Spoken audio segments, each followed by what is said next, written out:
ملګرو د مالدارۍ راتلو لپاره صرف دا درې امرونه تاسو شروع کړئ نو ان شاء الله په ورځو کې دنه به الله تعالی تاسو مالدار کړي تاسو غریبي به الله تعالی مکمل ختمه کړي او دا عملونه زمانه دي خام دا عملونه چې دي دا د نبی کریم صلی الله علیه وسلم خودل شوی عملونه دي نبی کریم صلی الله علیه وسلم ته صحابي راځي او دا که صحابي نبی علیه السلام د عرض کې چې یا رسول الله زه انتهایی زیات غریب شوی ما زما د مال دولت هغه مکمل اسباب بند شوی دي د رزق دروازې می بند شوی دي و یا رسول الله ما ته عمل او خیا نو نبی کریم صلی الله علیه وسلم ته دا درې عملونه او خودل نو دا درې عملونه چې صحابي شروع کړ کنا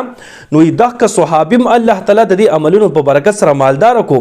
او د سره چې یو خو بل خاصونه کورونه کنا دا که کورونه والهم الله رب العزت مالدار کړ دا که کورونه والا غریبیم الله تعالی مکمل ختمه کا نو که تاسو غواړئ چې مونږه د زره تر زره الله تعالی مالدار کی زمونږ غریبي او محتاجي دی الله تعالی مکمل ختمه کی نو کور ته داخلي دو په وخت کې دا درې عملونه تاسو کوي دا نبی کریم صلی الله علیه وسلم د صحابي ته خودلی دي نو عملونه کم دي دا کې توجه تاسو وکړئ نو عملونه دا دي کله چې تاسو کور ته داخليږئ کنه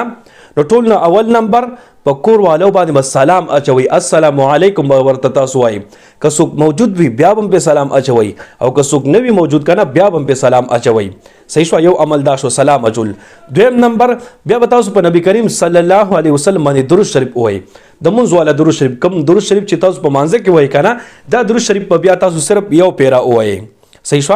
دیر پس بیا تاسو سورۃ الاخلاص وایي سورۃ الاخلاص کوم سورۃ دی بسم الله الرحمن الرحیم قل هو الله احد الله الصمد لم یلد ولم یولد ولم یکن له کفوا احد بس دا درې عملونه دي زما عزت مندو نو چې کله تاسو کور ته داخليږئ یا که څوک دکاندار یا غي دکان ته داخليږئ نو دا کا ټیم کې دا درې عملونه کوي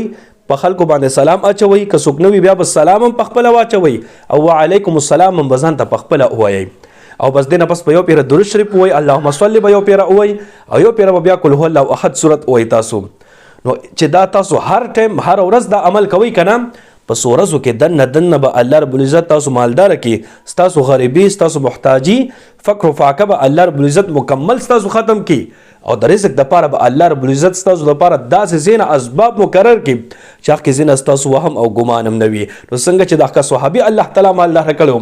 دا عملونو په وجه نو که تاسو دا عملونه شروع کړئ ان شاء الله تاسو هم الله تعالی مالدار کی ټیک شو نو امید دی چې ان شاء الله تاسو په عملونو باندې پیښوي ک بیا مکه تاسو ته خبرې ست تاسو کمنټ کولای شئ زم ان شاء الله کوشش وکم چې تاسو ته جواب درکم تاسو په فکم خدا عملونه تاسو په خپل هم شروع کړئ او نور مسلمانانو سره د ثواب په نیت باندې دا ویډیو ډیره شیر کړئ چې ټول مسلمانان دا عملونه شروع کړي او تاسو ته دعاګانې کوي الله رب العزت مخشاله باد ساته دعاګانې کوي دعاګانې وکاو